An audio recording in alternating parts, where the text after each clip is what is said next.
오늘도 예배 자리에 오신 여러분들을 환영하고 축복합니다. 오늘은 특별히 성령 강림 주일입니다. 오순절 성령님께서 약속하신 성령님께서 우리에게 오신 날입니다. 우리 한번 옆에 분들과 한번 인사할까요? 한번 봅시다. 우리 성령 충만함을 받읍시다. 한번 인사합시다. 영과 진리로 예배드립시다. 우리 오늘 특별히 우리 또 노래하는 순례자들 우리 이동서 목사님 또 바쁘신 중에도 또 와주셔서 또 찬양하는 데 도와주셔서 진심으로 감사드립니다. 오늘날 10대와 20대들 사이에 문제가 되고 있는 것이 이 스마트폰 중독입니다. 학교 갈 때나 차를 타고 이동할 때 어디를 가든지 항상 스마트폰만 들여다보고 있습니다. 그러다 보니까 길에 가다가 하수구에 빠지기도 하고 교통사고도 종종 일어납니다. 특별히 게임 중독은 아주 심각한 문제입니다. 게임에 빠져서 졸지도 아니하시고 주무시지도 아니하시고 맨날 첫날 게임만 하는 거예요. 어떤 부분은 게임 중독에 빠져서 갓난 아기를 굶겨 죽이는 그런 사건도 있었습니다. 어떤 사람은 게임과 이 현실 세계를 구분하지 못하고 지나가는 사람들을 이렇게 마치 게임에서 죽이는 것처럼 칼로 죽이는 그런 사건도 있었습니다. 게임 중독이 지금 심각한 사회 문제입니다. 그 외에도 쇼핑 중독, 도박 중독이 있습니다. 여러분 교회 다니는 사람들에게도 중독이 있습니다. 무엇인지 아십니까? 찬양 중독, 기도 중독, 예배 중독입니다. 찬양을 하긴 하는데 그 안에 하나님에 대한 사랑과 고백이 없습니다. 그냥 리듬이 좋고 박자가 좋아서 부르는 겁니다. 기도 중독은 기도는 하는 것 같은데 그 안에 간절함이 없습니다.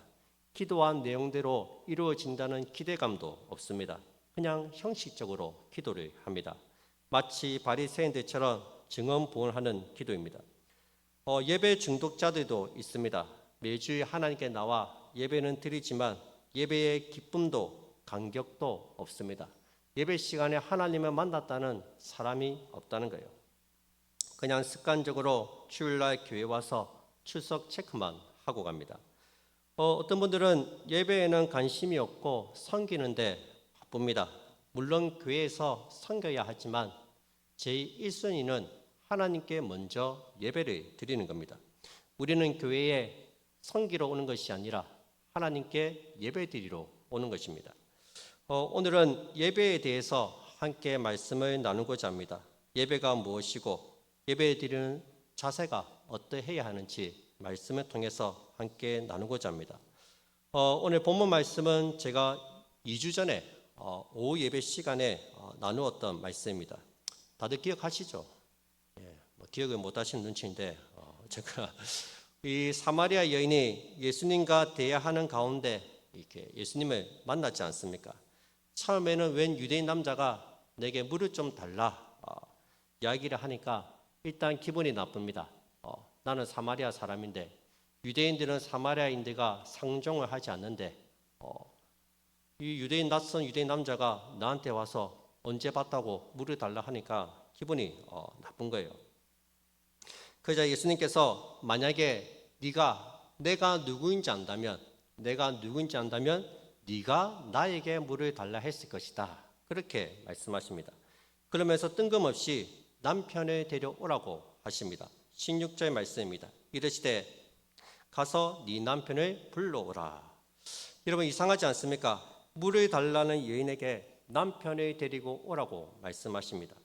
근데 사실 이 남편이 이 여인이 가지고 있던 근원적인 문제였습니다. 여인이 남편이 없다고 대답하자 주님은 그 말이 맞다고 하십니다. 17절 18절입니다. 여자가 대답하여 이르되 나는 남편이 없나이다. 예수께서 이르시되 네가 남편이 없다 하는 말이 옳도다. 너에게 남편 5이 있었고 지금 있는 자도 네 남편이 아니니 네 말이 참되도다. 예수님께서는 이미 이 여자의 모든 과거를 다 알고 계셨습니다. 여인은 5번 결혼하고 5번 이혼했습니다. 그리고 지금 살고 있는 남자는 결혼도 안 하고 그냥 동거하고 있습니다. 여인은 참으로 망가진 인생을 살았습니다. 어떤 사람들은 여자가 팔자가 사나워서 남편을 5명이나 갈아치웠다고 생각합니다. 그런데 절대로 그렇지 않습니다. 예수님 당시 유대 사회에서는 여자가 자기 마음대로 이혼할 수가 없었습니다.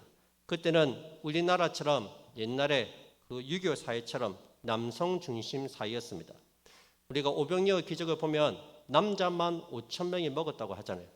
여자는 수에도 치지 않습니다. 아마 여자까지 합치면 10,000명이 넘는 훨씬 많은 숫자가 먹었을 거예요. 그런데 성경에는 여자의 숫자는 기록하지 않습니다. 그만큼 여자에 대한 인식이 그렇게 좋지 않았습니다. 그리고 여자는 물건 취급을 했습니다. 남성 중심 사회였기 때문입니다.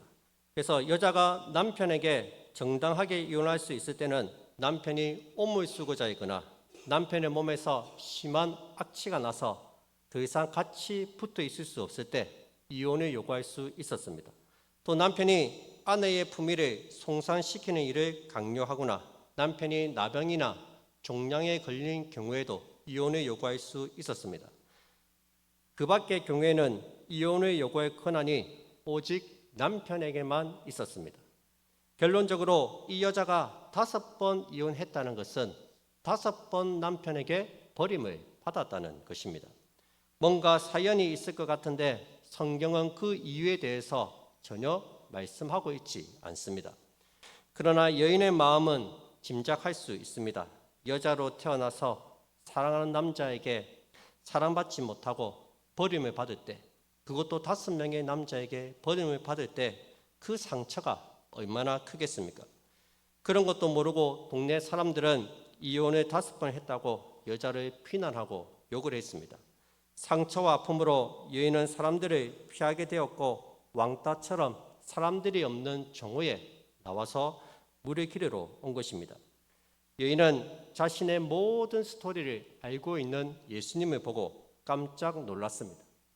처음 만났는데 자기의 모든 과거를 그리고 현재를 다 알고 있는 거예요. 여러분, 지금 사마리아 여인은 오늘 예수님을 처음 만났습니다. 여인은 예수님에 대한 사전 지식이 전혀 없었습니다. 예수님이 누구신지 전혀 모르고 있었습니다. 처음에 여자는 예수님을 낯선 유대인 남자로만 알았습니다. 그런데 이분이 자신의 모든 과거와 현재의 모든 문제를 다 알고 있었습니다. 여인은 예수님을 선지자로 고백합니다. 19절 말씀입니다. 여자가 이르되 주여 내가 보니 선지자로소이다. 여러분, 여인이 말하는 선지자는 신명기 18장 15절에 모세와 같은 선지자를 가리킵니다. 즉 메시아를 가리킵니다. 당시 사마리아 사람들은 메시아가 오시면 메시아는 모든 문제들을 해결해 주는 해결사로 이해하고 있었습니다.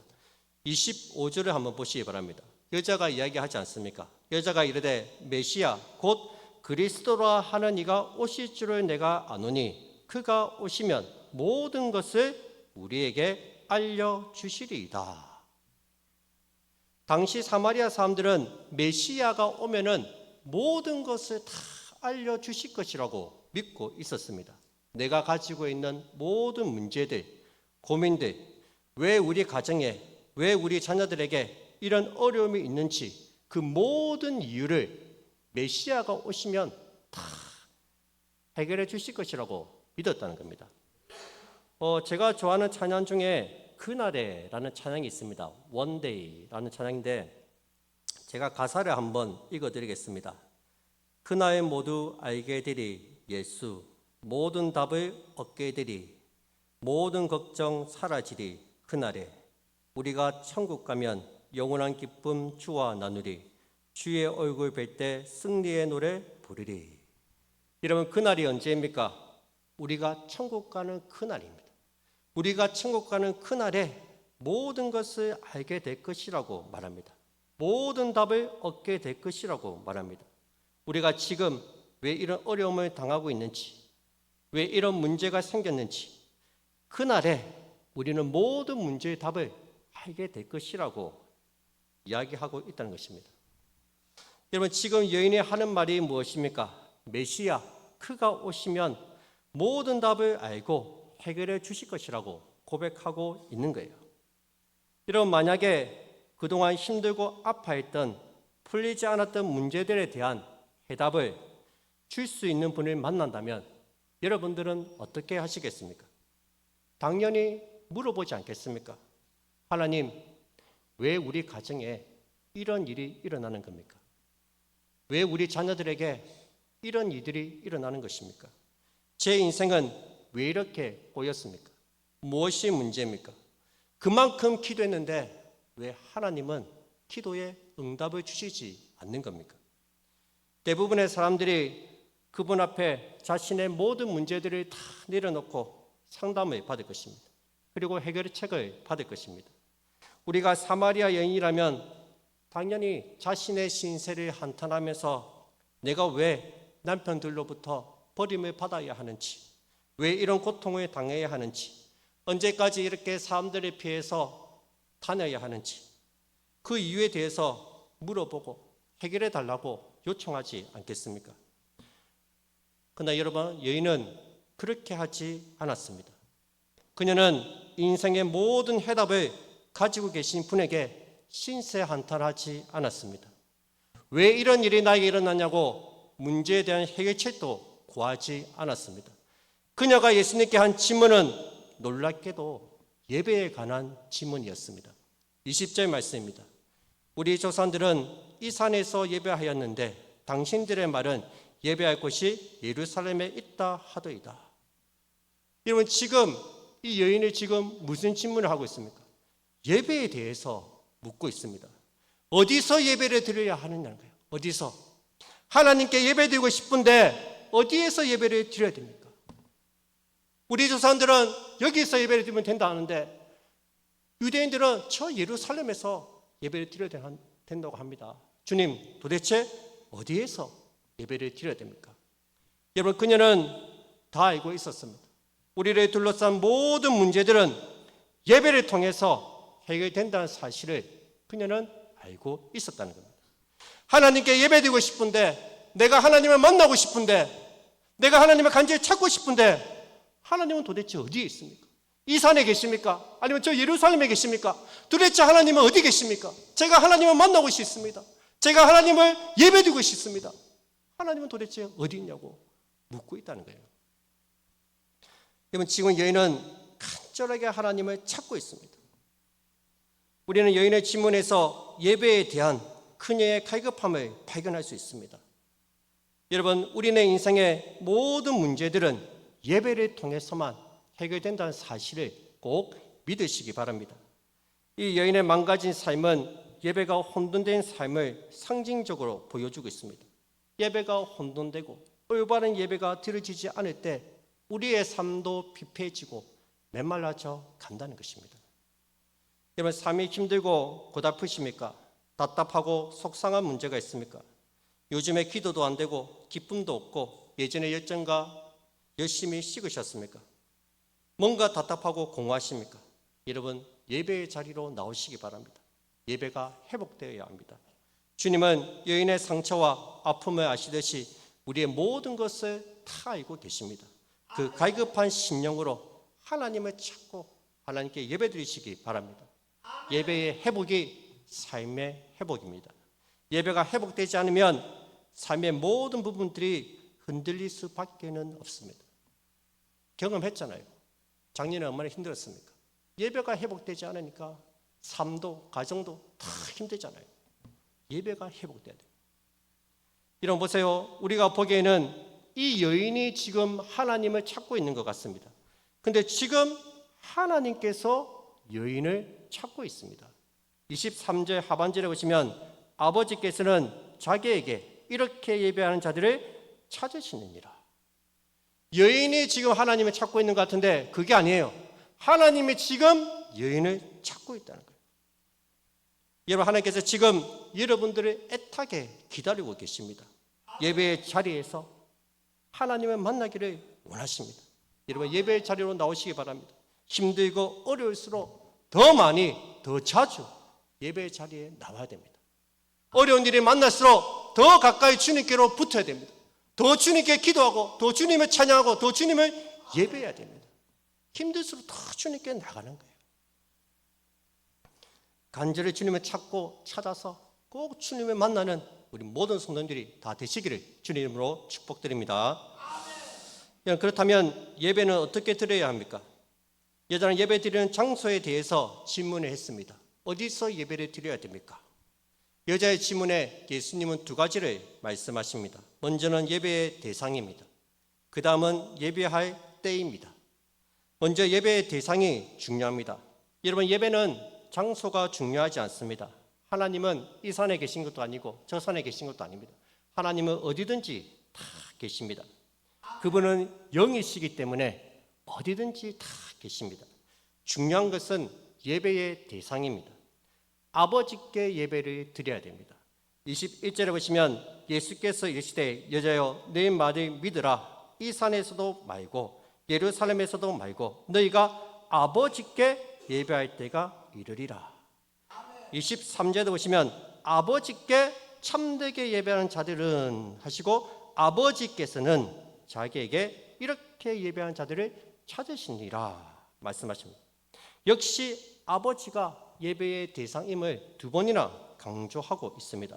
결론적으로 24절에 하나님은 영이시니 예배하는 자가 영과 진리로 예배할지니라. 아버지와 하나님을 연결시켜서 말씀하고 있습니다. 즉 우리는 우리의 아버지 대신 하나님께 예배를 드려야 된다는 것입니다.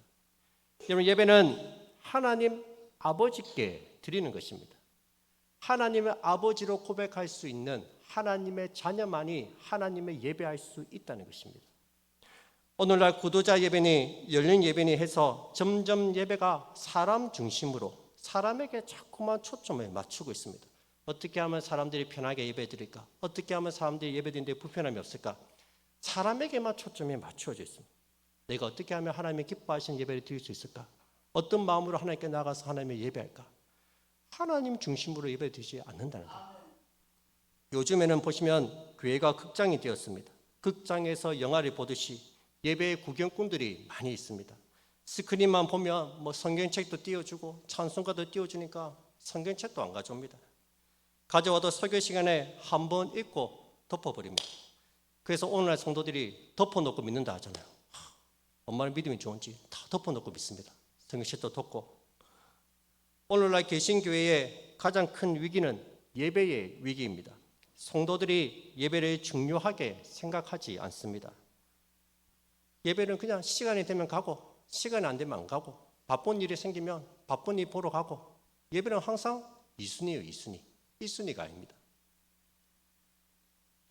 여러분, 예배가 회복되어야 됩니다. 오직 하나님 한 분만을 높이고 그분만을 예배하시기를 바랍니다. 두 번째로 예수님은 예배의 때와 시기에 대해서 말씀하십니다. 이것이 가장 중요합니다. 우리는 그동안 예배라 하면 영과 진리로 하나님을 예배드려야 된다. 그렇게만 생각했습니다. 그것만 강조했지 때와 시기에 대해서는 무관심했습니다. 그런데 정작 예수님께서는 때가 중요하고 시기가 중요하다고 말씀하고 있습니다. 21절에 보시면 너희가 아버지께 예배할 때가 이르리라 하십니다. 예배할 때가 되었다고 말씀하고 있습니다. 23절에도 보시면 아버지께 참되게 예배한 자들은 영과 진리로 예배할 때가 오나니 곧 이때라 말씀합니다. 역시 때에 대해서 말씀하고 있습니다.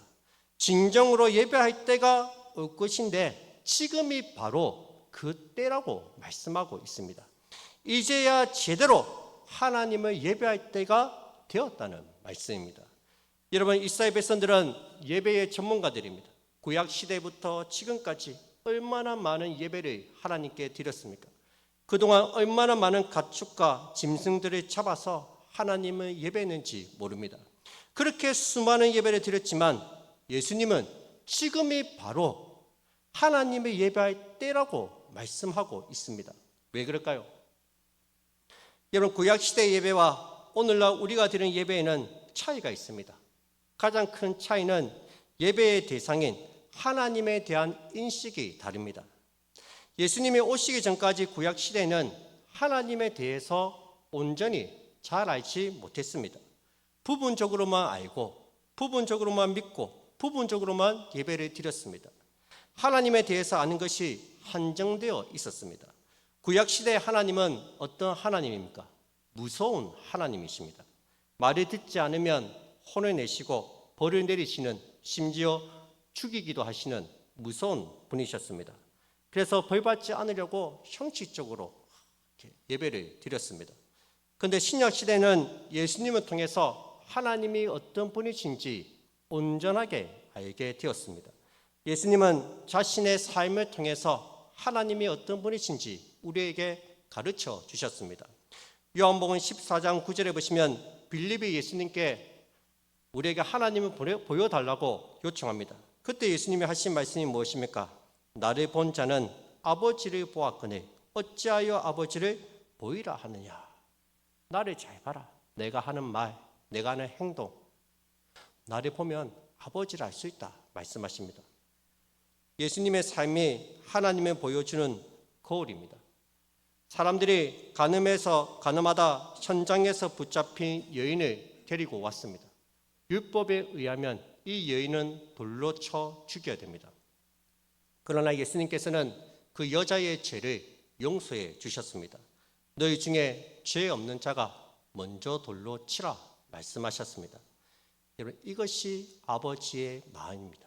죄인들까지도 사랑하시는 아버지의 마음입니다. 예수님은 수많은 무리들을 보시고 목자 없는 양같이 불쌍히 여기셨습니다. 그들을 보며 눈물을 흘리셨습니다. 예수님을 통해서 하나님은 무서운 심판자가 아니라 우리의 죄를 용서하시고 사랑이 많으신 참된 아버지이심을 알게 된 것입니다. 이천우 목사님이 쓰신 각설이 예수라는 책이 있습니다. 홍성사에서 발간이 되었는데 이분이 7살 때 어머니가 죽고 홀로 이 집 저 집 전전긍긍하다가 12살 때 거지가 되었습니다.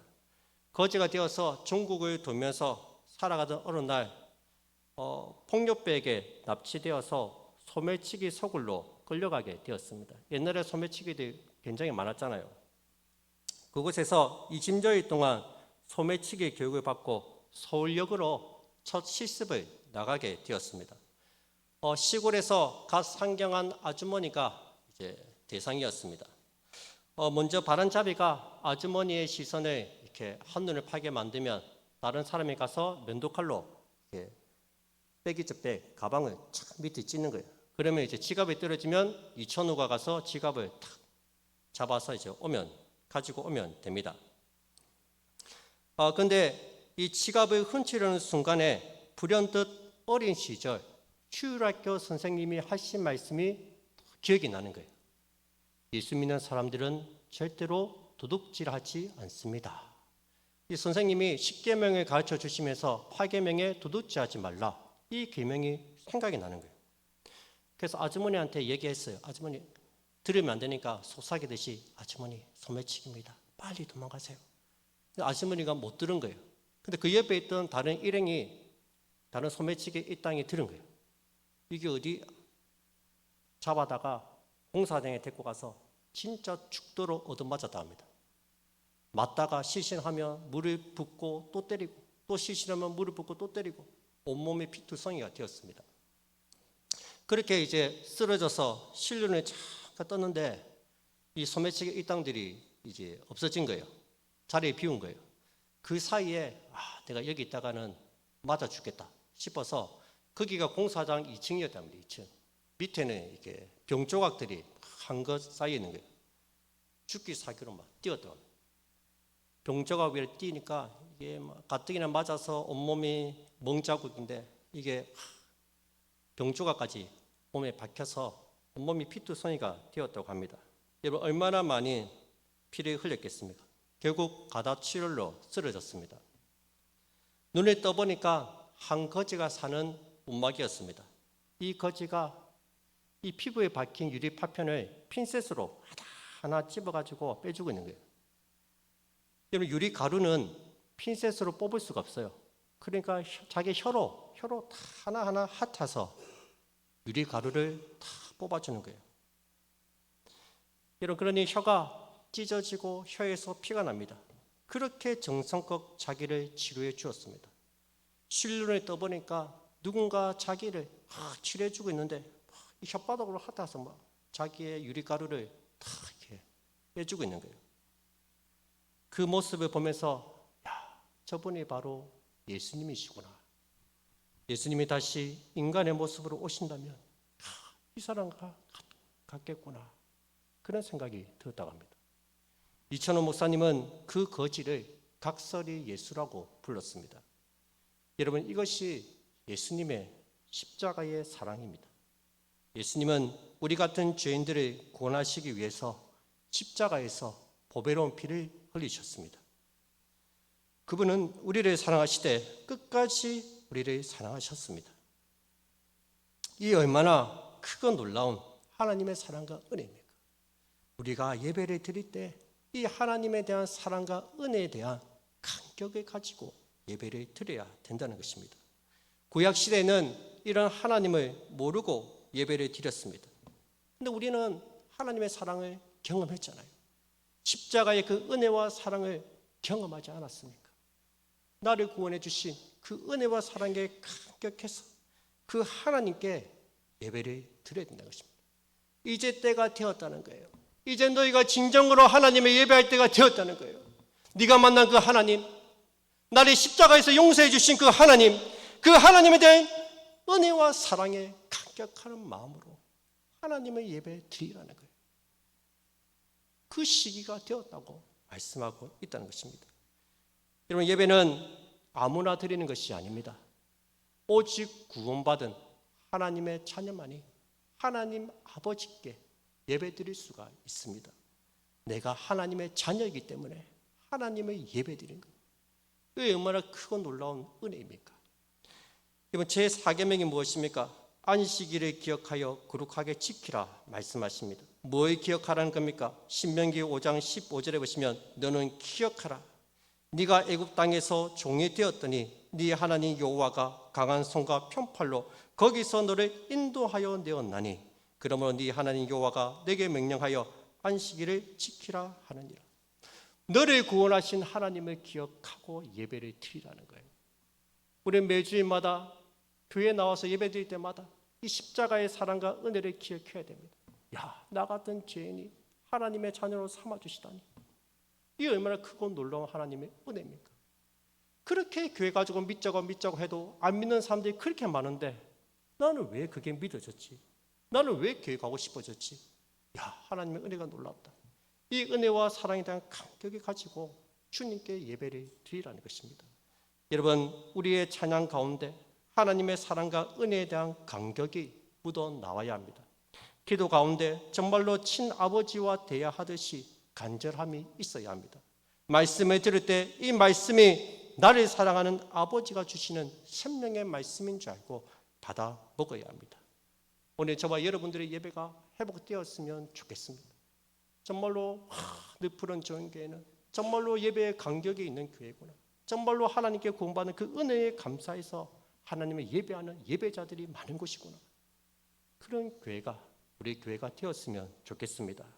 여러분, 오늘도 우리를 구원하신 그 은혜와 사랑에 감격해서 정말로 하나님을 예배하는, 하나님을 찾으시는 그 예배자들이 다 되시기를 주님의 이름으로 축복드립니다.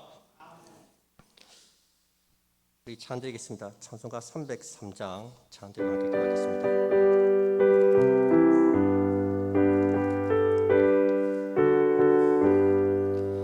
날 위하여 십자가에 중한 고통 받으사 대신 죽은 주 예수의 사랑하신 은혜요 보배로운 피를 흘려 영영 죽을 죄에서 구속함을 받은 어찌 찬양할까 어찌 찬양할까 예수 안에 있는 우리 한량없이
천국 막 소리 같은 천국 막 소리 같은 은혜로운 그 말씀 끊임없이 어찌 찬양할까 어찌 찬양 이 세상의 모진 풍파 이 세상의 모진 풍파 쉬지 않고 주님 안에 보받는 주님 안에 보받는 우리 마음 느껴서 기도하고 느껴서 기도하고 저 천국을 바라며 주님만을 기다리니